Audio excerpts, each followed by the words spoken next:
ਸਤਿ ਸ਼੍ਰੀ ਅਕਾਲ। ਤੁਸੀਂ ਜੁੜੇ ਹੋਏ ਹੋ ਪੰਜਾਬੀ ਰੇਡੀਓ USA ਦੇ ਨਾਲ ਅਤੇ ਮੈਂ ਹਾਂ ਪ੍ਰਵੀਨ ਸ਼ਰਮਾ ਲੈ ਕੇ ਹਾਜ਼ਰ ਹਾਂ ਪ੍ਰੋਗਰਾਮ ਖਬਰ ਤੇ ਨਜ਼ਰ।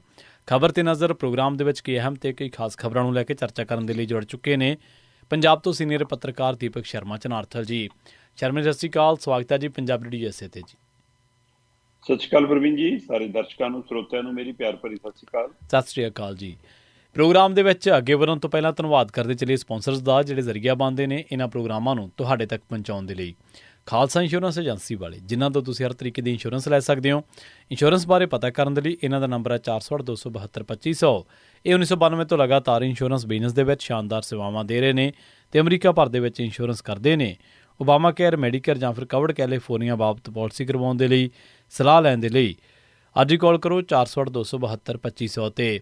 ਟਰਕੀਅਨ ਇਮੀਗ੍ਰੇਸ਼ਨ ਲਾ ਫਰਮ ਵਾਲੇ, ਜੇ ਟਰਕੀਆਣਾ ਟੋਨੀ ਟਰਕੀਆਣਾ ਦੇ ਨਾਲ ਤੁਸੀਂ USA ਇਮੀਗ੍ਰੇਸ਼ਨ ਬਾਬਤ ਕੋਈ ਵੀ ਸਲਾਹ ਕਰਨੀ ਹੈ, ਕੋਈ ਵੀ ਸਵਾਲ ਪੁੱਛਣਾ, ਤੇ ਇਹਨਾਂ ਦਾ ਨੰਬਰ ਹੈ 415-909-0503।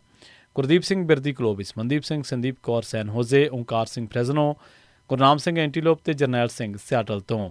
ਇਹਨਾਂ ਸਾਰੇ ਹੀ ਸਪਾਂਸਰਸ ਦਾ ਬਹੁਤ ਬਹੁਤ ਧੰਨਵਾਦ। ਤੇ ਜੇਕਰ ਤੁਸੀਂ ਵੀ ਪੰਜਾਬੀ ਰੇਡੀਓ USA ਦੇ ਇਹਨਾਂ ਪ੍ਰੋਗਰਾਮਾਂ ਨੂੰ ਸਪਾਂਸਰ ਕਰਨਾ ਚਾਹੁੰਦੇ ਹੋ ਤਾਂ ਸਟੂਡੀਓ ਦਾ ਨੰਬਰ ਹੈ 408-272-5200।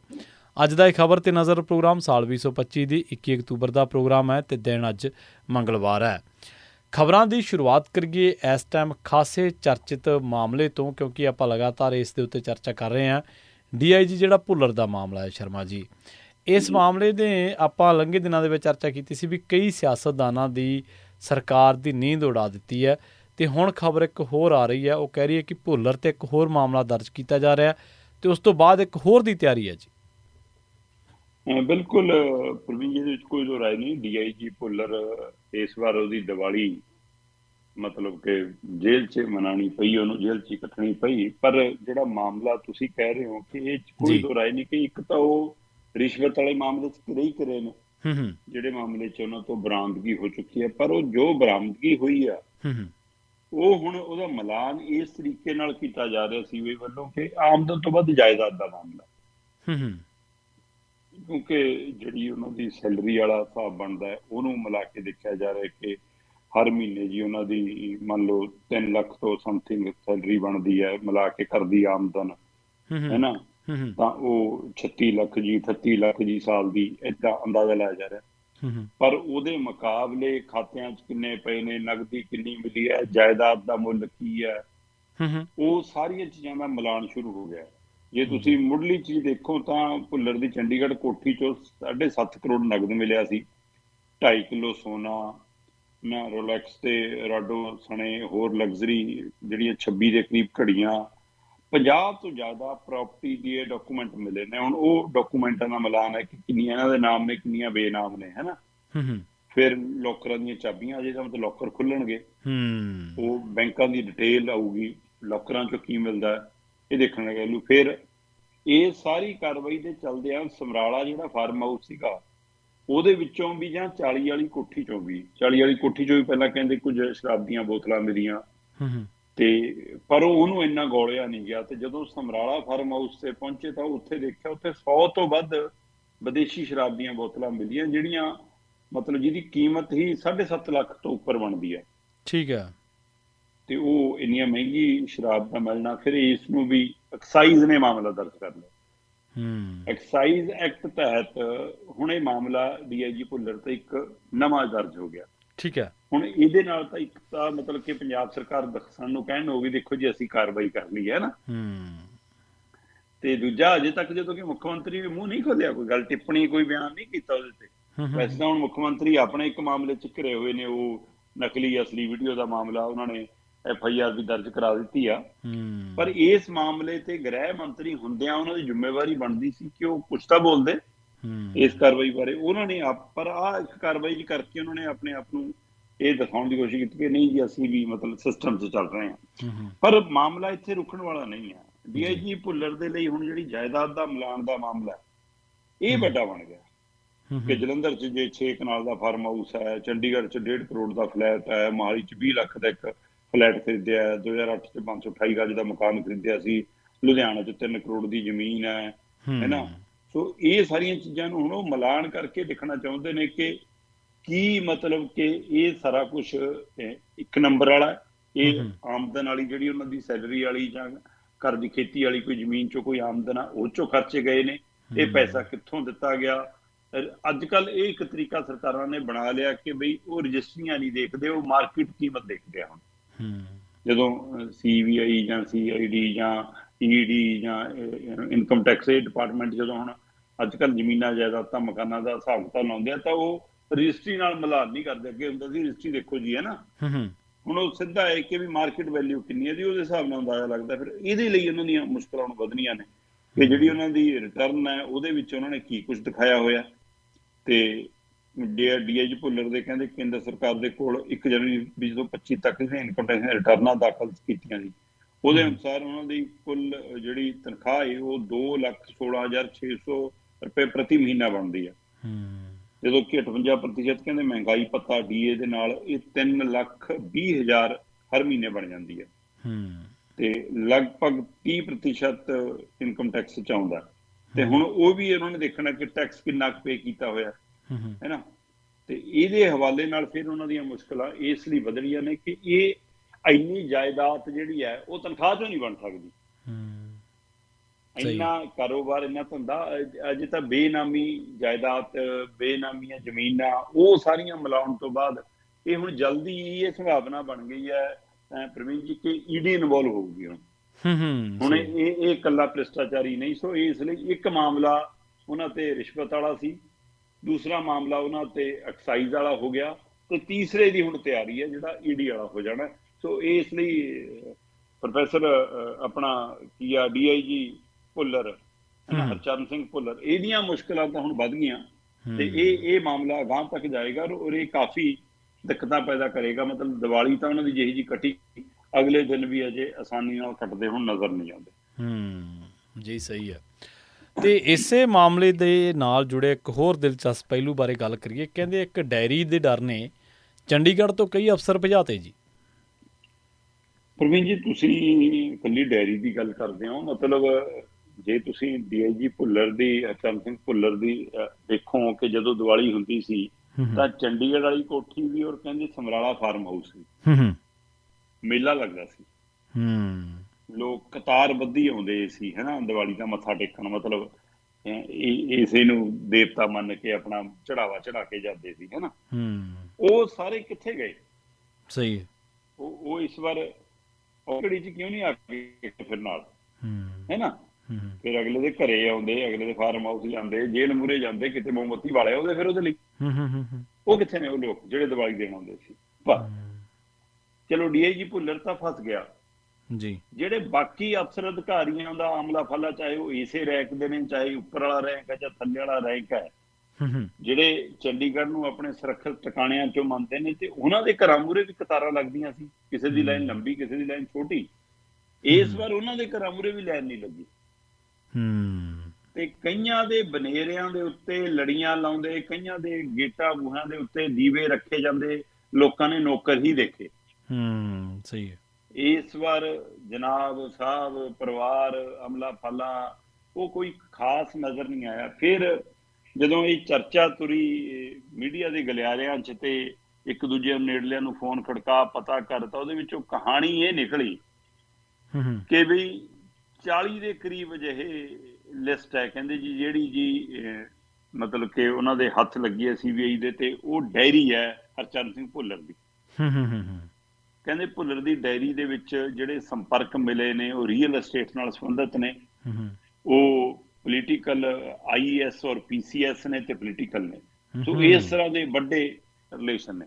ਸੋ ਹੁਣ ਉਹ 'ਚੋਂ ਅੰਦਾਜ਼ੇ ਲਾਏ ਜਾ ਰਹੇ ਨੇ ਤੇ ਕੁਝ ਗੱਲਾਂ ਜਦੋਂ ਬਾਹਰ ਆਉਣ ਲੱਗੀਆਂ ਵੀ ਕਿ ਉਹ 'ਚ ਲਿਸਟ 'ਚ ਨਾਮ ਹੈਗੇ ਜੀ, ਕੁਝ ਕਿਸੇ ਨਾਲ ਲੈਣ ਦੇਣ ਦਾ ਹਿਸਾਬ ਲਿਖਿਆ ਜੀ, ਆਹ ਲਿਖਿਆ, ਤਾਂ ਫਿਰ ਜਿਨ੍ਹਾਂ ਨੇ ਵੀ ਮਾੜਾ ਮੋਟਾ ਕੁਛ ਕਦੇ ਕੀਤਾ ਹੁੰਦਾ ਹਿਸਾਬ ਕਿਤਾਬ, ਉਹਨਾਂ ਨੂੰ ਤਾਂ ਫਿਕਰ ਪੈਣਾ ਹੀ ਪੈਣਾ ਪ੍ਰਵੀਨ ਜੀ। ਜਿਨ੍ਹਾਂ ਦਾ ਐਨੂਅਲੀ, ਮੰਥਲੀ, ਸਾਲਾਨਾ, ਹਰ ਮਹੀਨਾਵਾਰ ਹਿਸਾਬ ਚੱਲਦਾ ਹੋਊਗਾ, ਉਹਨਾਂ ਸੋਚੋ ਕੀ ਹਾਲ ਹੋਇਆ ਹੋਊਗਾ। ਸਹੀ ਹੈ। ਕਿ ਜਿਹੜੇ ਹਰ ਮਾਮਲੇ 'ਚ ਕਮਿਸ਼ਨ ਲੈਂਦੇ ਹੋਣਗੇ, ਹਿੱਸਾ ਦਿੰਦੇ ਹੋਣਗੇ, ਹਿੱਸਾ ਲੈਂਦੇ ਹੋਣਗੇ, ਉਹਨਾਂ ਲਈ ਤਾਂ ਫਿਰ ਭੱਜਣਾ ਹੀ ਪੈਣਾ ਸੀ। ਸੋ ਚੰਡੀਗੜ੍ਹ 'ਚੋਂ ਕਹਿੰਦੇ 40 ਦੇ ਕਰੀਬ ਅਜਿਹੇ ਅਧਿਕਾਰੀ ਨੇ ਜਿਨ੍ਹਾਂ ਦਾ IAS ਹੈ, IPS ਹੈ ਨਾ, ਇਸ ਰੈਂਕ ਨਾਲ ਜਾਂ ਇਹਦੇ ਕੈਡਰ ਨਾਲ ਸੰਬੰਧ ਰੱਖਦੇ ਨੇ, ਤੇ ਉਹ ਕਾਫੀ ਹੱਦ ਤੱਕ ਚੰਡੀਗੜ੍ਹੋਂ ਇਸ ਵਾਰ ਫਰਾਰ ਹੋ ਗਏ। ਤੇ ਉਹਨਾਂ 'ਚੋਂ ਕੁਝ DSP ਰੈਂਕ ਦੇ, ਤਾਂ ਕੁਝ DIG ਰੈਂਕ ਦੇ, ਜਾਂ ਕੁਝ ਸਿਵਲ ਪ੍ਰਸ਼ਾਸਨ ਦੇ ਅਧਿਕਾਰੀ ਹੁਣ CBI ਦੀ ਰਡਾਰ ਤੇ ਨੇ, ਤੇ ਹੋ ਸਕਦਾ ਹੈ ਕਿ ਦੀਵਾਲੀ ਤੋਂ ਬਾਅਦ ਉਹਨਾਂ ਤੋਂ ਵੀ ਪੁੱਛਗਿੱਛ ਹੋ ਜਾਵੇ। ਜਿਵੇਂ ਭੁੱਲਰ ਵਾਲੇ ਮਾਮਲੇ 'ਚ ਆਇਆ ਸੀਗਾ ਕਿ ਹਰਚੰਦ ਸਿੰਘ ਭੁੱਲਰ ਤੋਂ ਜੀ ਰਿਮਾਂਡ ਨਹੀਂ ਲਿਆ ਇਹਦਾ, ਤੇ ਉਹ ਕਹਿੰਦੇ ਵੀ ਰਿਮਾਂਡ ਤਾਂ ਲਈਏ ਜੇ ਅਸੀਂ ਕੁਝ ਪੁੱਛਣਾ ਹੋਵੇ, ਸਭ ਪਹਿਲਾਂ ਹੀ ਸਾਰਾ ਕੁਝ ਜਾਣਕਾਰੀ ਇਕੱਠੀ ਕਰੀ ਬੈਠੇ ਆ। ਤੇ ਇਸ ਲਈ ਮੰਨਿਆ ਇਹ ਜਾ ਰਿਹਾ, ਉਹਨਾਂ ਅਫਸਰਾਂ ਅਧਿਕਾਰੀ ਨੂੰ ਇਹ ਫਿਕਰ ਹੈ, ਕਿਉਂਕਿ ਉਹ ਵੀ ਸਿਸਟਮ ਤਾਂ ਜਾਣਦੇ ਨੇ ਕਿਵੇਂ ਕੰਮ ਕਰਦਾ। ਉਹਨੂੰ ਲੱਗਦਾ ਕਿ ਸਾਡੇ ਬਾਰੇ ਵੀ ਦਸਤਾਵੇਜ਼ ਤਿਆਰ ਨੇ ਜਾਂ ਤਿਆਰ ਹੋ ਰਹੇ ਨੇ ਜੀ, ਤੇ ਉਹ ਤੋਂ ਬਾਅਦ ਸਾਡਾ ਨੰਬਰ ਕਦੇ ਵੀ ਲੱਗ ਸਕਦਾ। ਇਸ ਲਈ ਉਹ ਹੁਣ ਸੱਜੇ ਖੱਬੇ ਹੋਣ ਲੱਗੇ ਨੇ ਕਿ ਗ੍ਰਿਫਤਾਰੀ ਤੋਂ ਬਚਣ ਦੀ ਕਵਾਇਦ 'ਚ ਨੇ, ਕੀ ਕੁਝ ਕਿਸੇ ਹੋਰ ਸੂਬਿਆਂ ਦਾ, ਸਰਹੱਦ ਪਾਰ ਦਾ, ਵਿਦੇਸ਼ ਦਾ ਕਿਤੇ ਰੁਕ ਕਰਨ ਦੀ ਤਿਆਰੀ 'ਚ ਨੇ। ਖਾਸ ਕਰਕੇ ਸਰਕਾਰੀ ਘਰ ਤੱਕ ਵੀ ਕਈਆਂ ਨੂੰ ਫਿਕਰ ਹੈ ਕਿ ਜਿਹੜੀ ਮੌਜੂਦਾ ਸਰਕਾਰ ਹੈ ਉਹਦੇ ਵੀ ਇੱਕਾ ਦੁੱਕਾ ਨੁਮਾਇੰਦਿਆਂ ਨੂੰ ਡਰ ਪਿਆ ਹੋਇਆ ਕਿ ਸਾਡਾ ਨੰਬਰ ਵੀ ਨਾ ਲੱਗ ਜਾਵੇ। ਕੀ ਇਹ ਨੰਬਰ ਲੱਗੇਗਾ ਜਾਂ ਕੁਝ ਲੀਡਰ ਤੁਹਾਨੂੰ ਸੱਤਾਧਾਰੀ ਧਿਰ ਦੇ ਹੁਣ BJP 'ਚ ਦਿਖ ਸਕਦੇ ਨੇ, ਇਹ ਵੀ ਸੰਭਾਵਨਾ ਵਧਣ ਲੱਗੀਆਂ। ਇਹ ਮੈਂ ਨਹੀਂ ਕਹਿੰਦਾ ਕਿ ਕੱਲ ਨੂੰ ਇਹ ਹੋ ਜਾਣਾ, ਹਾਂਜੀ ਡੀਲ ਹੋ ਜਾਂਦੀ ਹੈ। ਇਹ ਰੰਗ ਢੰਗ ਤੁਸੀਂ ਅਗਲੇ 3 ਮਹੀਨੇ 4 ਮਹੀਨਿਆਂ 'ਚ ਜਾ ਕੇ ਵੀ ਦੇਖ ਸਕਦੇ ਹੋ।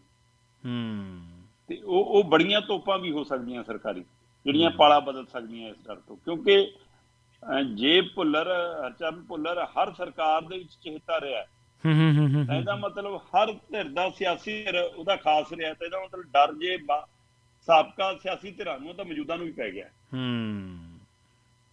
ਜੀ ਸਹੀ ਹੈ, ਬਿਲਕੁਲ। ਇਹ ਤਾਂ ਦੇਖੋ ਜ਼ਰੂਰੀ ਨਹੀਂ, ਸਹੀ ਕਿਹਾ ਤੁਸੀਂ ਸ਼ਰਮਾ ਜੀ, ਜ਼ਰੂਰੀ ਨਹੀਂ ਅੱਜ ਹੀ ਆਪਾਂ ਨੂੰ ਪਾਲਾ ਬਦਲਦੇ ਦਿਖਾਈ ਦੇ ਦੇਣ। ਉਹਨਾਂ ਦੇ ਲਈ ਕੰਮ ਕਰਦੇ ਵੀ ਤਾਂ ਦਿਖਾਈ ਦੇ ਸਕਦੇ ਆ ਵੀ ਕੰਮ ਤੁਸੀਂ ਉਹਨਾਂ ਲਈ ਕਰਨਾ, ਪਾਲੇ 'ਚ ਚਾਹੇ ਜਿੱਥੇ ਮਰਜ਼ੀ ਰਹੋ। ਤੇ ਸਾਬਕਾ DGP ਦੇ ਮੁੰਡੇ ਦੀ ਪੋਸਟਮਾਰਟਮ ਰਿਪੋਰਟ ਨੇ ਕਈ ਰਾਜ਼ ਖੋਲ੍ਹੇ ਆ ਜੀ।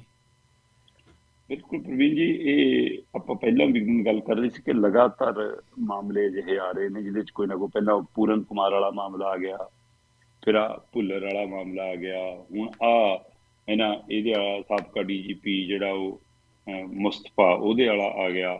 ਸੋ ਇਹ ਲਗਾਤਾਰ ਮਤਲਬ ਕਿ ਇਹ ਅਧਿਕਾਰੀ ਬੜੇ ਰੈਂਕ ਦੇ ਜਿਵੇਂ ਫਸ ਰਹੇ ਨੇ ਕੁਛ ਨਾ ਕੁਛ ਮਾਮਲਿਆਂ 'ਚ। ਇਹ ਨਵਾਂ ਪਿਛਲੇ ਦਿਨੀ ਜਿਹੜਾ ਮਤਲਬ ਮੁਹੰਮਦ ਮੁਸਤਫਾ ਜਿਹੜਾ ਸਾਬਕਾ DGP ਪੰਜਾਬ ਦਾ ਰਿਹਾ, ਤੇ ਉਹਦੀ ਪਤਨੀ ਇੱਥੋਂ MLA ਬਣ ਕੇ ਮਲੇਰਕੋਟਲੇ ਤੋਂ ਮੰਤਰੀ ਵੀ ਰਹੀ ਹੈ ਪੰਜਾਬ ਸਰਕਾਰ ਦੇ ਵਿੱਚ, ਕੈਬਨਿਟ ਮੰਤਰੀ ਸੁਲਤਾਨਾ, ਹੈ ਨਾ, ਸੁਲਤਾਨਾ ਬੇਗਮ ਜੀ। ਸੋ ਉਹਨਾਂ ਦੇ ਮੁੰਡੇ ਦੀ ਮੌਤ ਦੀ ਖਬਰ ਆਉਂਦੀ ਹੈ ਪੰਚਕੂਲੇ 'ਚ ਕਿ ਜੀ ਉਹਨੇ ਕੋਈ ਦਵਾਈ ਗਲਤ ਲੈ ਲਈ ਜਾਂ ਹੋ ਗਿਆ। ਆਪਾਂ ਉਸ ਦਿਨ ਵੀ ਕਰ ਰਹੇ ਸੀ ਕਿ ਇਹ ਦਵਾਈ ਵਾਲਾ ਮਾਮਲਾ ਨਹੀਂ, ਕੁਝ ਹੋਰ ਮਾਮਲਾ ਨਿਕਲ ਸਕਦਾ।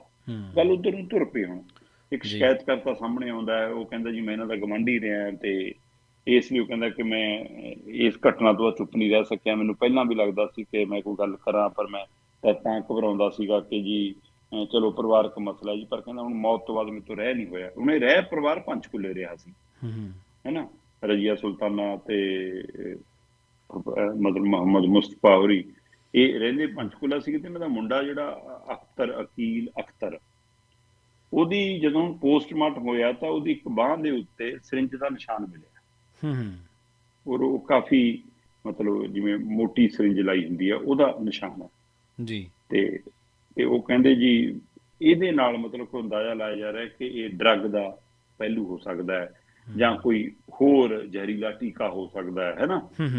ਤੇ ਹੁਣ ਇਹਦੇ ਅੰਦਾਜ਼ੇ ਲਾਏ ਜਾ ਰਹੇ ਕਿ ਇਹ ਕੀ ਹੈ, ਕਿਉਂਕਿ ਉਹਦੀ ਮੁੰਡੇ ਦੀ ਇੱਕ ਵੀਡੀਓ ਸਾਹਮਣੇ ਆਈ ਆ ਕੁਝ ਦਿਨ ਪਹਿਲਾਂ ਜੀ, ਔਰ ਉਸ ਵੀਡੀਓ 'ਚ ਜਿਹੋ ਜਿਹੇ ਦੋਸ਼ ਨੇ ਉਹ ਸਿਸਟਮ ਦੇ ਮੂਹਰੇ ਸਵਾਲ ਬਣ ਕੇ ਖੜੇ ਨੇ। ਉਹ ਤੁਸੀਂ ਹੈਰਾਨ ਹੋ ਜਾਓਗੇ ਕਿ ਉਹਦੇ ਵਿੱਚ ਆਪਣੇ ਹੀ ਪਿਓ ਤੇ ਆਪਣੀ ਹੀ ਪਤਨੀ ਤੇ ਬੜੇ ਗੰਭੀਰ ਦੋਸ਼ ਨੇ। ਉਹ 'ਚੋਂ ਮੁੰਡਾ ਕਹਿੰਦਾ ਹੈ ਅਕੀਲ ਜਿਹੜਾ ਹੈਗਾ ਇਹ ਅਕੀਲ ਅਖਤਰ, ਹਾਂਜੀ, ਇਹ ਕਹਿੰਦਾ ਬਈ ਮੈਨੂੰ ਆਪਣੇ ਪਿਤਾ ਤੇ ਪਤਨੀ ਦੇ ਵਿਚਾਲੇ ਅਫੇਅਰ ਦਾ ਪਤਾ ਸੀ, ਹੈ ਨਾ। ਫਿਰ ਉਹ ਕਹਿੰਦਾ ਵਿਆਹ ਤੋਂ ਬਾਅਦ ਪਹਿਲੀ ਰਾਤ ਹੀ ਮੈਨੂੰ ਮੇਰੀ ਪਤਨੀ ਨੇ ਛੂਹਣ ਤੱਕ ਨਹੀਂ ਦਿੱਤਾ ਜੀ। ਝੂਠੇ ਰੋਪਾਂ 'ਚ ਫਸਾਇਆ ਗਿਆ, ਗੈਰ ਕਾਨੂੰਨੀ ਤਰੀਕੇ ਨਾਲ ਮੈਨੂੰ ਹਿਰਾਸਤ 'ਚ ਰੱਖਿਆ ਜਾਂਦਾ ਸੀ। ਕਹਿੰਦਾ ਪਰਿਵਾਰ ਵਾਲੇ ਚੋਣਾਂ ਜਿੱਤਣ ਤੋਂ ਬਾਅਦ ਫੈਸਲੇ ਕਰਨ ਦੀਆਂ ਯੋਜਨਾਵਾਂ ਬਣਾ ਰਹੇ ਸੀ ਕਿ ਆਪਾਂ ਚੋਣਾਂ ਦੇ ਮਤਲਬ 2027 ਦਾ ਵੀ ਕੋਈ ਟਾਰਗੇਟ ਸੀਗਾ, ਹੈ ਨਾ। ਸੀਗਾ ਸਹੀ ਹੈ।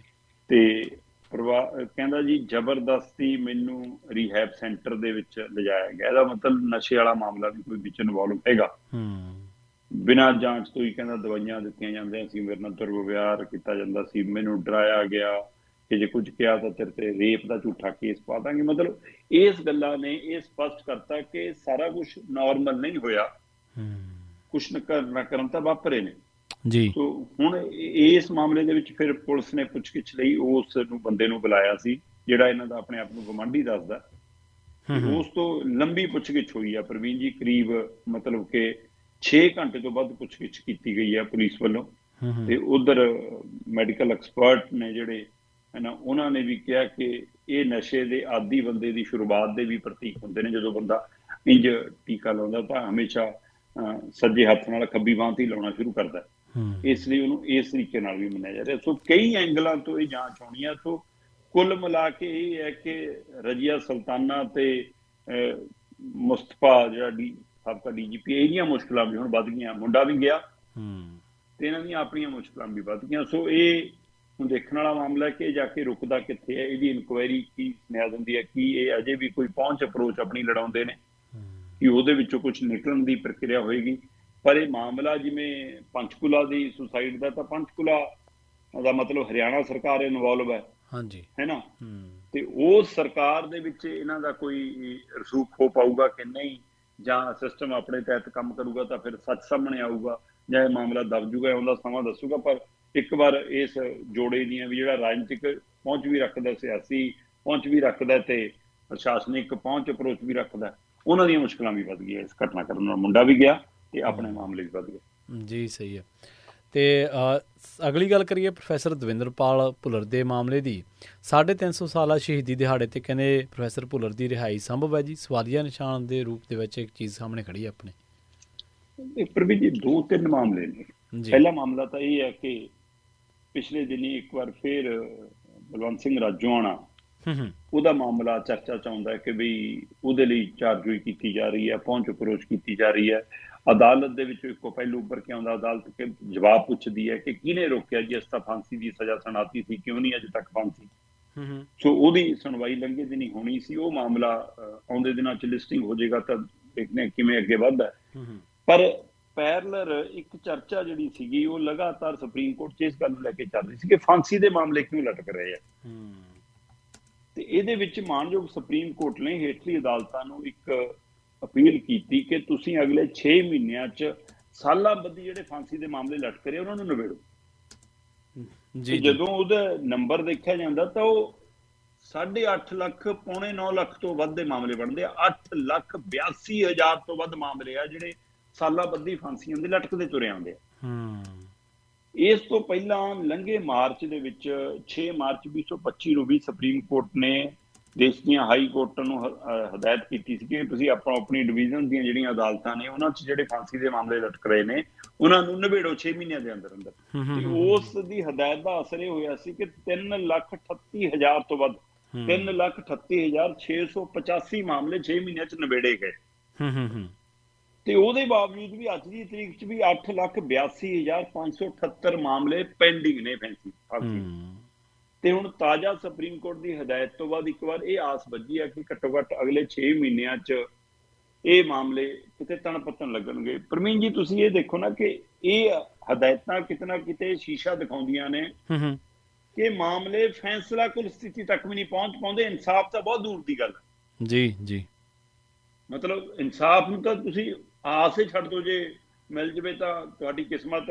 ਆ 84 ਵਾਲਾ ਆਪਣੇ ਮੂਹਰੇ ਉਦਾਹਰਨ ਹੈ, ਕਿੱਡਾ ਬੜਾ ਦਿੱਲੀ ਸੇ ਕਤਲੇਆਮ, ਕਿ ਕਿੱਥੇ ਆ ਇਨਸਾਫ। ਸੋ ਬੰਦੇ ਜਿਹੜੇ ਗਏ ਉਹਨਾਂ ਦੇ ਪਰਿਵਾਰ ਜਿਹੜੇ ਲੜ ਰਹੇ ਸੀ ਉਹ ਵੀ ਕਈ ਤੁਰ ਗਏ ਪੀੜੀਆਂ, ਤੇ ਅਜੇ ਤੱਕ ਇਨਸਾਫ ਨਹੀਂ। ਸੋ ਇਸ ਲਈ ਇਨਸਾਫ ਤਾਂ ਛੱਡੋ, ਫੈਸਲੇ ਤੱਕ ਵੀ ਨਹੀਂ ਜਾ ਪਾਉਂਦਾ ਮਾਮਲਾ ਤਾਂ। ਹੁਣ ਇਸ ਪ੍ਰਕਿਰਿਆ ਨਾਲ ਇੱਕ ਆਸ ਵੱਜੀ ਕਿ ਫੈਸਲਾ। ਹੁਣ ਇਸੇ ਸੁਪਰੀਮ ਕੋਰਟ ਦੀ ਹਦਾਇਤ ਨੇ ਇਸ ਗੱਲ ਵਾਲੀ ਗੌਰ ਕਰਾਇਆ ਕਿ ਕੀ ਇਹਦਾ ਮਤਲਬ ਹੁਣ ਇਹ ਮੰਨੀਏ ਕਿ ਛੇਤੀ ਉਹ ਬਲਵੰਤ ਸਿੰਘ ਰਾਜੋਆਣਾ ਵਾਲੇ ਮਾਮਲੇ 'ਚ ਵੀ ਫੈਸਲਾ ਵਾਲੇ ਪਾਸੇ ਨੂੰ ਗੱਲ ਵਧੇਗਾ। ਜਿੱਦਾਂ ਹੀ ਇਹ ਗੱਲ ਆਉਂਦੀ ਹੈ ਤਾਂ ਇੱਕ ਪਾਸੇ ਜਿਹੜੀਆਂ ਧਿਰਾਂ ਉਹਦੇ ਨੇੜੇ ਨੇ ਉਹਨਾਂ ਨੂੰ ਇਹ ਖਦਸ਼ਾ ਪੈਂਦਾ ਕਿ ਕਿਤੇ ਫਾਂਸੀ ਨਾ ਦੇ ਦੇਣ। ਦੂਏ ਪਾਸੇ ਇਹ ਲੱਗਦਾ ਕਿ ਜਿਵੇਂ BJP ਐਂਟਰ ਕਰਨਾ ਚਾਹੁੰਦੀ ਹੈ ਪੰਜਾਬ 'ਚ, ਇਸ ਲਈ ਉਹ ਇਹਨੂੰ ਧਿਆਨ 'ਚ ਰੱਖਦੇ ਹੋ ਸਕਦਾ 350 ਸਾਲਾਂ ਦੇ ਮੌਕੇ ਇਸ ਨੂੰ ਉਮਰ ਕੈਦ 'ਚ ਬਦਲ ਦੇਵੇ। ਉਹਦੀ ਪਟੀਸ਼ਨ ਤੇ ਜਿਹੜੀ ਅਪੀਲ SGPC ਨੇ ਪਾਈ ਹੋਈ ਆ ਉਹਦੇ ਗੌਰ ਹੋ ਜਾਵੇ ਜੀ। ਤੇ ਜਦੋਂ ਇਹ ਆਸ ਆਉਂਦੀ ਹੈ ਤਾਂ ਉਹਦੇ ਨਾਲ ਫਿਰ ਪ੍ਰੋਫੈਸਰ ਦਵਿੰਦਰਪਾਲ ਭੁੱਲਰ ਦਾ ਮਾਮਲਾ ਵੀ ਜੁੜਦਾ। ਪ੍ਰੋਫੈਸਰ ਦਵਿੰਦਰਪਾਲ ਭੁੱਲਰ ਦੇ ਮਾਮਲੇ 'ਚ ਮਤਲਬ 2014 'ਚ ਮੌਤ ਦੀ ਸਜ਼ਾ ਨੂੰ ਉਮਰ ਕੈਦ 'ਚ ਤਬਦੀਲ ਕੀਤਾ ਗਿਆ ਸੀ, ਅੱਜ ਤੋਂ 10-11 ਸਾਲ ਪਹਿਲਾਂ। ਸੋ ਉੱਥੇ ਵੀ ਉਹ ਮਤਲਬ ਭਾਵਨਾਤਮਕ ਤੌਰ ਤੇ ਸੀਗਾ ਤੇ ਜਦੋਂ 550 ਸਾਲਾ ਸ਼੍ਰੀ ਗੁਰੂ ਨਾਨਕ ਦੇਵ ਜੀ ਦਾ ਪ੍ਰਕਾਸ਼ ਪੁਰਬ ਸੀ, ਤਦ ਆਸ ਵੱਜੀ ਸੀ ਕਿ ਇਹ ਰਿਹਾਈ ਵਾਲੀ ਪ੍ਰਕਿਰਿਆ ਚ ਆਊਗਾ। ਨਾਮ ਆ ਵੀ ਗਿਆ ਸੀ, ਕਿਉਂ ਰੁਕੇ, ਕੀ ਹੋਏ, ਜੇਲ੍ਹ ਤਬਦੀਲ ਹੋ ਗਈ, ਚਲੋ ਇੱਥੇ ਆ ਗਿਆ। ਪਰ ਹੁਣ ਜਿਹੜੀ ਉਹਨਾਂ ਦੀ ਮਾਨਸਿਕ ਸਥਿਤੀ ਆ, ਉਹਨੂੰ ਦੇਖਦਿਆਂ ਹੋਇਆਂ ਇਹ ਚਿਰਾਂ ਤੋਂ ਚਰਜੋਈ ਚੱਲ ਰਹੀ ਆ ਕਿ ਵੀ ਉਹਨਾਂ ਦੀ ਰਿਹਾਈ ਕੀਤੀ ਜਾਵੇ। ਔਰ ਇਹਦੇ ਵਿੱਚ ਦਿੱਲੀ ਸਰਕਾਰ ਹਮੇਸ਼ਾ ਸਵਾਲ ਦੇ ਘੇਰੇ ਚ ਆਉਂਦੀ ਹੈ ਕਿ ਜੀ ਕੇਜਰੀਵਾਲ ਉਹਨਾਂ ਦੀ ਸਰਕਾਰ ਸੀ, ਉਹਨਾਂ ਤੱਕ ਪਹੁੰਚ ਅਪਰੋਚ ਵੀ ਉਹਨਾਂ ਨੇ ਦਸਤਖਤ ਨਹੀਂ ਕੀਤੇ। ਹੁਣ ਮੌਜੂਦਾ ਸਰਕਾਰ ਵੀ ਪੰਜਾਬ 'ਚ ਤਾਂ ਉਹੀ ਹੈ ਨਾ, ਉਹਨਾਂ ਦੀ ਪਾਰਟੀ ਦੀ। ਸੋ ਉਸ ਸਮੇਂ ਕੇਜਰੀਵਾਲ ਦੇ ਉੱਤੇ ਸਵਾਲ ਆਉਂਦਾ ਸੀ। ਤੇ ਜੇ ਦਿੱਲੀ ਸਰਕਾਰ ਦੇ ਹੱਥ ਫੈਸਲਾ, ਫਿਰ ਹੁਣ ਰੇਖਾ ਗੁਪਤਾ ਹੈ ਜੀ, ਤੇ ਰੇਖਾ ਗੁਪਤਾ ਬੀਜੇਪੀ ਦੀ ਹੈ, ਤੇ ਉਹਦੇ ਤੱਕ ਬੀਜੇਪੀ ਦਾ ਵੱਡਾ ਆਗੂ ਹੈ ਆਰਪੀ ਸਿੰਘ। ਉਹਨੇ ਚਿੱਠੀ ਲਿਖ ਕੇ ਪਹੁੰਚ ਅਪਰੋਚ ਕੀਤੀ ਹੈ ਵੀ ਕਿ ਦਵਿੰਦਰਪਾਲ ਸਿੰਘ ਭੁੱਲਰ ਦੇ ਸਥਿਤੀ ਨੂੰ ਬਚਦਿਆਂ ਹੋਇਆਂ ਉਹਦੇ ਗੌਰ ਕੀਤਾ ਜਾਵੇ ਤੇ ਉਹਨੂੰ ਰਿਹਾਈ ਕੀਤੀ ਜਾਵੇ, ਕਿਉਂਕਿ ਉਹ ਮਾਨਸਿਕ ਤੌਰ ਤੇ ਇਸ ਤਰ੍ਹਾਂ ਪੀੜ ਚੋਂ ਲੰਘ ਰਿਹਾ ਜੀ। ਉਹਦੇ ਤੱਕ ਚਾਰਜ ਕੀਤੀ। ਆਰਪੀ ਸਿੰਘ ਕਹਿੰਦਾ ਮੈਂ ਪਹੁੰਚ ਵੀ ਕੀਤੀ ਹੈ ਜੀ, ਮੈਂ ਮੁਲਾਕਾਤ ਵੀ ਕੀਤੀ ਹੈ ਜੀ, ਮੈਂ ਚਿੱਠੀ ਵੀ ਲਿਖਤੀ। ਕੀ ਇਹ ਆਰਪੀ ਸਿੰਘ ਦੀ ਪਹਿਲ ਕਦਮੀ ਹੈ ਕਿ ਬੀਜੇਪੀ ਦਾ ਇੱਕ ਪਲਾਨਡ ਯੋਜਨਾ ਹੈ? ਜੀ ਸਹੀ ਹੈ। ਜੇ ਇਹ ਯੋਜਨਾਬੱਧ ਤਰੀਕੇ ਨਾਲ ਹੋ ਰਿਹਾ, ਚਾਹੇ ਉਹ ਰਾਜਨੀਤਿਕ ਯੋਜਨਾਬੱਧ ਤਰੀਕੇ ਨਾਲ ਹੋਵੇ, ਪਰ ਇੱਕ ਰਾਹਤ ਵਾਲੀ ਖਬਰ ਆਏਗੀ ਮਨੁੱਖੀ ਅਧਿਕਾਰਾਂ ਦੇ ਹਵਾਲੇ ਨਾਲ ਜੇ ਦੇਖਣਾ ਹੋਵੇ, ਹੈ ਨਾ, ਕਿ ਠੀਕ ਹੈ ਜੀ ਇਹ ਲੰਮੇ ਸਮੇਂ ਤੋਂ ਜਿਹੜੇ ਇਸ ਤਰ੍ਹਾਂ ਪੀੜਤ ਨੇ ਉਹਨਾਂ ਨੂੰ ਰਾਹਤ ਮਿਲਦੀ ਹੈ।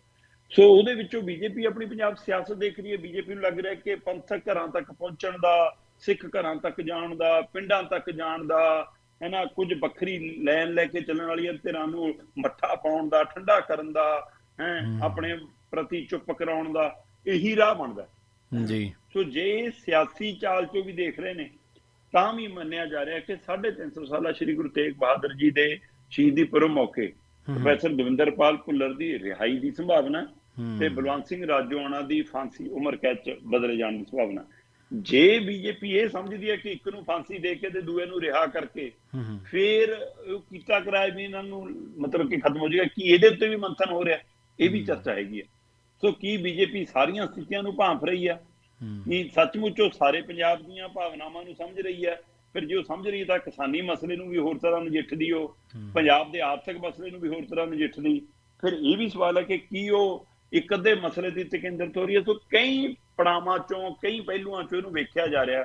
ਪਰ ਤਾਂ ਵੀ ਜਿਵੇਂ ਆਰਪੀ ਸਿੰਘ ਨੇ ਸਾਹਮਣੇ ਆ ਕੇ ਟਵੀਟ ਪਾ ਕੇ, ਪੋਸਟ ਪਾ ਕੇ, ਜਨਤਕ ਚਿੱਠੀ ਕਰਕੇ, ਇਹ ਮੀਡੀਆ 'ਚ ਆ ਕੇ ਗੱਲ ਕੀਤੀ ਹੈ, ਇਹ ਤੋਂ ਇੱਕ ਆਸ ਜ਼ਰੂਰ ਵੱਜੀ ਕਿ ਹੋ ਸਕਦਾ ਦਵਿੰਦਰਪਾਲ ਭੁੱਲਰ ਦੇ ਮਾਮਲੇ ਨੂੰ ਇੱਕ ਵੱਖਰੇ ਤਰੀਕੇ ਨਾਲ ਦੇਖਦਿਆਂ ਹੋਇਆਂ, ਮਾਨਸਿਕ ਸਥਿਤੀ ਵਾਲੇ ਪੱਖ ਤੋਂ ਵੀ ਦੇਖਦਿਆਂ ਹੋਇਆਂ, ਮਨੁੱਖੀ ਅਧਿਕਾਰ ਵਾਲੇ ਹਵਾਲੇ ਤੋਂ ਵੀ ਦੇਖਦਿਆਂ ਹੋਇਆਂ, ਤੇ 2027 ਦੀਆਂ ਚੋਣਾਂ ਨੂੰ ਵੀ ਕੇਂਦਰ 'ਚ ਰੱਖ ਕੇ ਉਹਦੀ 350 ਸਾਲਾ ਸ਼ਹੀਦੀ ਪੁਰਬ ਮੌਕੇ ਰਿਹਾਈ ਦੀ ਸੰਭਾਵਨਾ ਹੋ ਸਕਦੀ ਹੈ ਜੀ।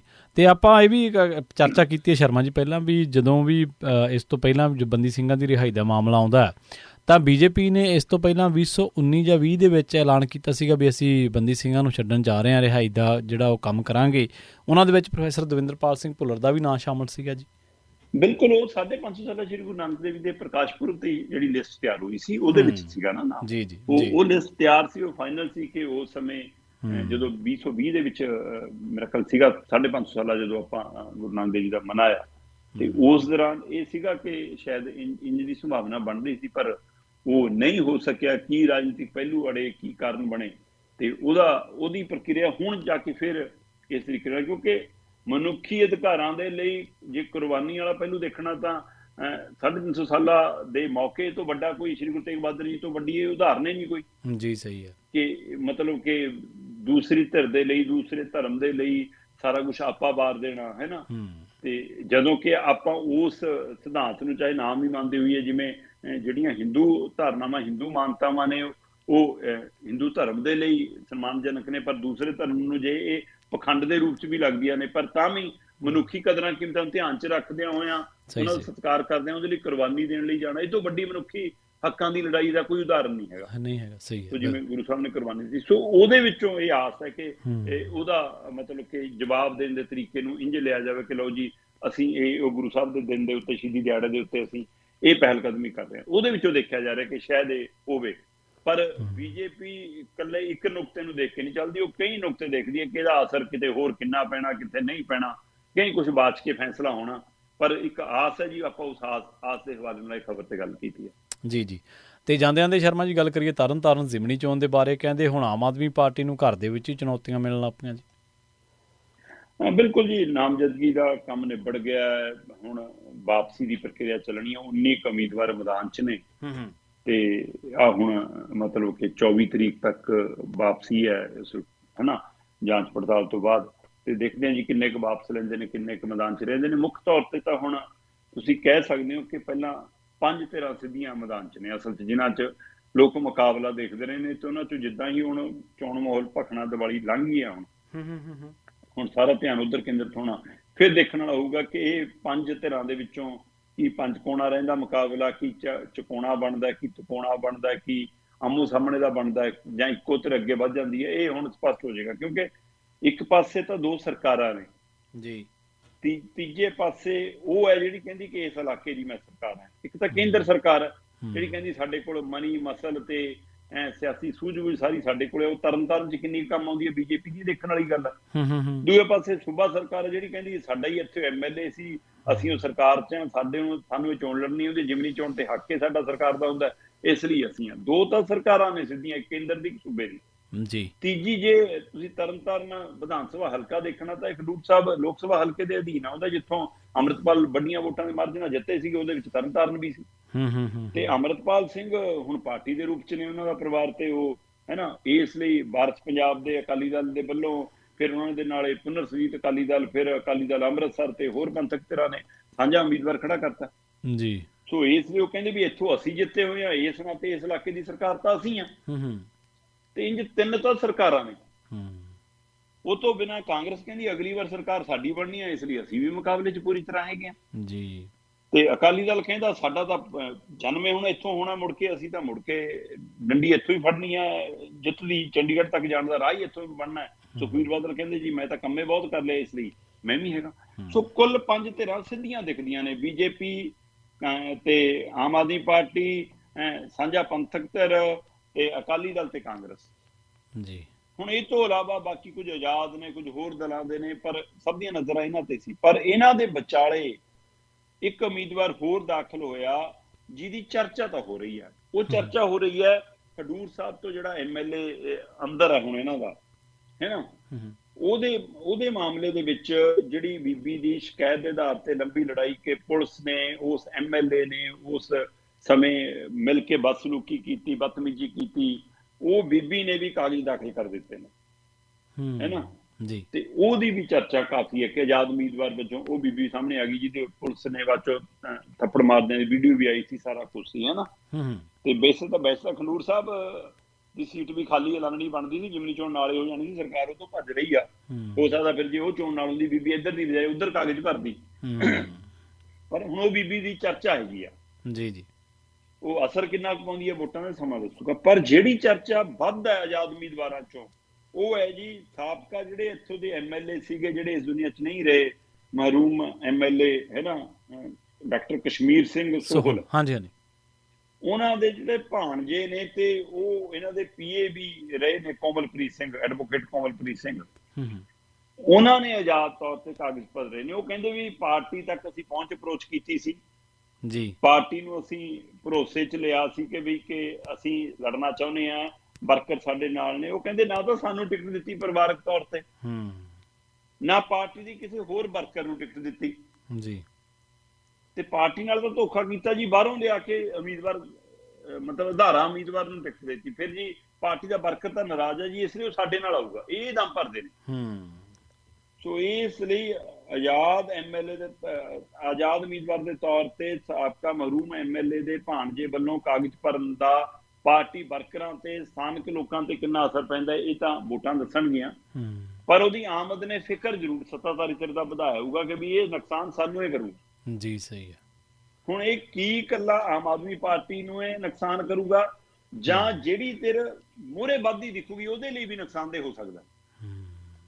ਜੇ ਵੋਟਾਂ ਖਿੱਚਦਾ ਹੈ ਤਾਂ ਜਿਹੜੀ ਧਿਰ ਜਿੱਤ ਵਾਲੇ ਪਾਸੇ ਜਾ ਰਹੀ ਹੋਵੇ, ਉਹ ਕੋਈ ਵੀ ਹੋਵੇ, ਕਿ ਉਹਦੀਆਂ ਵੋਟਾਂ ਵੀ ਨੁਕਸਾਨ ਕਰ ਸਕਦਾ, ਕਿ ਉਹਦੇ ਲਈ ਫਾਇਦੇਮੰਦ ਹੋ ਸਕਦਾ। ਇਹ ਤਾਂ ਹੁਣ ਜਿੱਦਾਂ ਚੋਣ ਪਿੜ ਭਖੂਗਾ ਉਹ ਤੋਂ ਬਾਅਦ ਅੰਦਾਜ਼ੇ ਲੱਗਣੇ ਸ਼ੁਰੂ ਹੋਣਗੇ। ਫਿਲਹਾਲ ਇਹਨੇ ਖਾਨਾ ਤਾਂ ਗੱਡ ਦਿੱਤਾ ਤੇ ਜਿਹਨੇ ਆਮ ਆਦਮੀ ਪਾਰਟੀ ਨੂੰ ਫਿਕਰ ਪਾ ਦਿੱਤਾ। ਹਾਂਜੀ, ਫਿਕਰਾਂ ਤਾਂ ਹੋਣਗੀਆਂ। ਜਦੋਂ ਇੱਕ ਪਾਸੇ ਤੁਸੀਂ ਮੈਦਾਨ ਜਿੱਤਣ ਦਾ ਦਾਅਵਾ ਕਰਦੇ ਹੋ, ਦੂਜੇ ਪਾਸੇ ਤੁਹਾਨੂੰ ਘਰੋਂ ਚੁਣੌਤੀਆਂ ਮਿਲਣ, ਫਿਰ ਫਿਕਰ ਤਾਂ ਵੱਧਦਾ ਹੀ ਹੈ। ਸ਼ਰਮਾ ਜੀ, ਇਹਨਾਂ ਖਾਸ ਖਬਰਾਂ ਤੇ ਖਾਸ ਜਾਣਕਾਰੀਆਂ ਦੇ ਲਈ ਤੁਹਾਡਾ ਬਹੁਤ ਬਹੁਤ ਧੰਨਵਾਦ ਜੀ। ਸਤਿ ਸ਼੍ਰੀ ਅਕਾਲ। ਸਤਿ ਸ਼੍ਰੀ ਅਕਾਲ ਜੀ। ਪ੍ਰੋਗਰਾਮ ਖਬਰ ਤੇ ਨਜ਼ਰ ਨੂੰ ਆਪਾਂ ਇੱਥੇ ਹੀ ਸਮਾਪਤ ਕਰਾਂਗੇ। ਤੁਹਾਡਾ ਸਾਰਿਆਂ ਦਾ ਵੀ ਬਹੁਤ ਧੰਨਵਾਦ। ਸਤਿ ਸ਼੍ਰੀ ਅਕਾਲ। ਜੁੜੇ ਰਹੋ ਪੰਜਾਬੀ ਰੇਡੀਓ USA ਦੇ ਨਾਲ।